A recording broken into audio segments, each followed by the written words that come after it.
YouTuber साद रहमान उर्फ ढकी भाई का एक मैंने कोई तकरीबन 50 मिनट का एक क्लिप देखा है, जिसमें वो अपनी 100 रोजा जो कैद है उसकी रवादात सुना रहे हैं। बड़ी दुख भरी कहानी है। बताया गया कि कैसे उनको नाजायज तौर पर एनसीसीआई के अफसरान ने गिरफ्तार करके करप्शन के लिए उन पर जुल्म किए और पैसे लिए। बड़ी तफसील के साथ उन्होंने बताया और बड़ा इस जो करप्शन का जो नासूर है जो हमारे मुआशरे में फैला हुआ है उसकी अक्कासी की। लेकिन एक बात उन्होंने ये भी कही जो बड़ी ज़रूरी है, जो एक आपके लिए इस अगर आप ब्लॉग को देखते हैं, उन्होंने कहा कि पाकिस्तान में जहाँ इदारों में बुरे लोग हैं वहाँ अच्छे लोग भी हैं, और उसका उन्होंने जिक्र भी किया। और मेरा ख्याल है वो एक बड़ा जज्बाती मोमेंट था, बड़ा जज्बाती लम्हा था जब उन्होंने उस बिग ब्रदर का जिक्र किया। बिग ब्रदर उन्होंने कहा, लेकिन सबको पता अब लग चुका है कि वो बिग ब्रदर कौन था।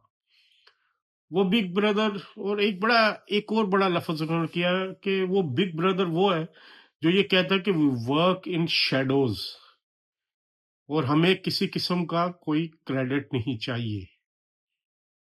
और ये वो लोग हैं जो पाकिस्तान की सरहदों के भी मुहाफिज हैं, और पाकिस्तान के अंदर अगर कोई जुल्म हो रहा है तो उसके निबटने के लिए जालिमों के खिलाफ भी वो मदद करते हैं। और एक बहुत बड़ा सबूत ढकी भाई के इस पूरे टेस्टामनी की सूरत में नजर आया।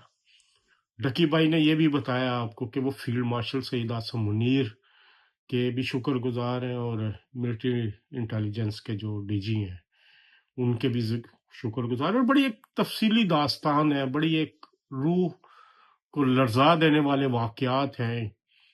लेकिन एक खुश आइंद पहलू ये भी है कि हमारे मुहाफिज जाग रहे हैं।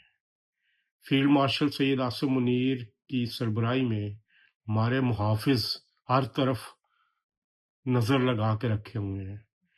और ये बिग ब्रदर जिसे उन्होंने कहा है उसको उन्होंने नहीं बुलाया, ये वो बिग ब्रदर है जो खुद देख के उस मामले को समझ के खुद पहुंचा उनके पास और मदद दी। तो ऐसे जो हमारे इदारे हैं, और फील्ड मार्शल सईद आसिम मुनीर मेरे ख्याल है इसी वजह से पहले भी आपको मालूम है सबको कि इमरान खान की असल दुश्मनी भी सैयद आसिम मुनीर से यही है कि सैयद आसिम मुनीर वो शख्स हैं जिन्होंने हाजिर सर्विस होते हुए, एक अहम ओहदे पर होते हुए, उन्होंने हुक्मरान जो वक्त का वजीर आजम था उसके घर के अंदर होने वाली करप्शन की निशानदेही की। ना सिर्फ निशानदेही की, ले जाके वो इस कदर दलेर था, इस कदर जुर्रत वाला था कि उसने वक्त के वजीर आजम जिसके अंदर सारी हुकूमत थी, अंडर जिसके बगैर कोई काम नहीं होता था, उसकी टेबल पे जाकर ये फाइल्स रख दी थी उन करप्शन की दास्तानों की सबूत के साथ जो उनकी अहलिया बुशरा बीबिया कर रही थी। यहीं से वो दुश्मनी है, ये वो करप्शन की दुश्मनी है। ये इमरान खान अपनी करप्शन छुपाने के लिए, असल दुश्मनी ये है इमरान खान को सैयद आसिम मुनीर के साथ कि उसने उसके घर के अंदर होने वाली करप्शन पकड़ी थी। समझो मेरे पाकिस्तानियों, ये शख्स जो आपको आज असूलों का प्रचार करता नजर आ रहा है, ये वो नहीं है। ये वो है जो करप्शन का माल घर के अंदर छुपाता रहा, और जब उसको एक्सपोज किया गया और जिस बंदे ने एक्सपोज किया उसके खिलाफ हो गया। और आज भी अल्लाह ने उस शख्स को, उस जुर्रत वाले शख्स को जिस मुकाम पर लाफाइज किया, तो अल्लाह ने तो यही कहा हुआ कि इज्जतें मैं देता हूँ। अल्लाह ने उसको इज्जत दी, और इस वक्त वो पाकिस्तान के मुसल्लह फौज का सुप्रीम कमांडर कह लें, या आप defence chief of defence forces, बहुत हाईएस्ट प्लेस पे वो शख्स बैठा हुआ है। और अल्लाह ने उसको इतनी इज्जत दी कि उसने भारत जैसे दुश्मन को शिकस्त दी। तो सोचिए कि हमारे मुहाफिज ना सिर्फ जाग रहे हैं, बल्कि सैयद आसिम मुनीर की शक्ल में वो चारों तरफ देख भी रहे हैं, وہاں پہ کرپشن عمران خان کرے وزیر اعظم، یا کرپشن NCCIA کا اہلکار کرے، کسی کی معافی نہیں ہے۔ انہوں نے عمران خان کو بھی معافی نہیں دی تھی، وہ ثبوتوں کے ساتھ۔ اصل مسئلہ تو یہی پھنسا ہوا کہ وہ ثبوت آج بھی زندہ ثبوت ہیں اس کرپشن کے، بشا بی بی کے خلاف، اور ان NCCIA کے اہلکاروں کے خلاف جو کچھ ہوا وہ بھی آپ کے سامنے ہے کہ NCCI کے اہلکاروں کو کوئی معافی نہیں ملی۔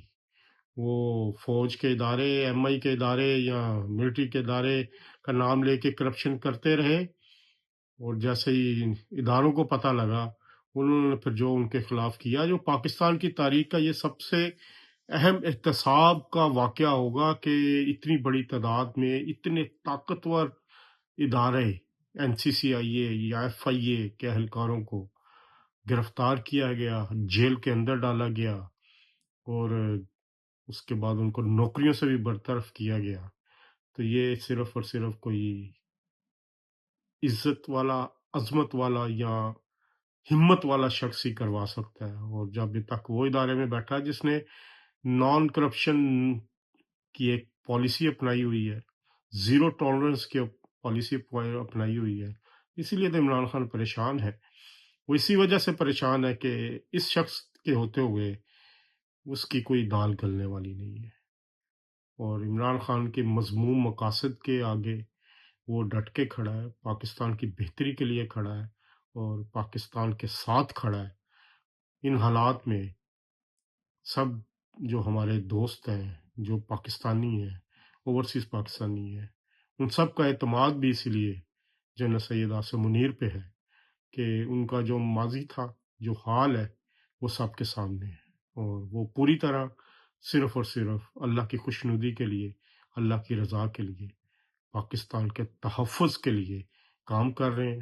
اور انشاءاللہ جو حال اب تحریک انصاف کے اس چند بچے کچے کی بورڈ واریئرز کا ہو گیا، اور ان کی اب جو پریزنس ہے وہ تو آپ نے دیکھ ہی لی کہ جو کچھ ہوا پشاور میں، پشاور کا جلسہ اگر آپ دیکھیں تو پشاور کے جلسے میں بھی بری طرح ناکام ہوا PTI کا۔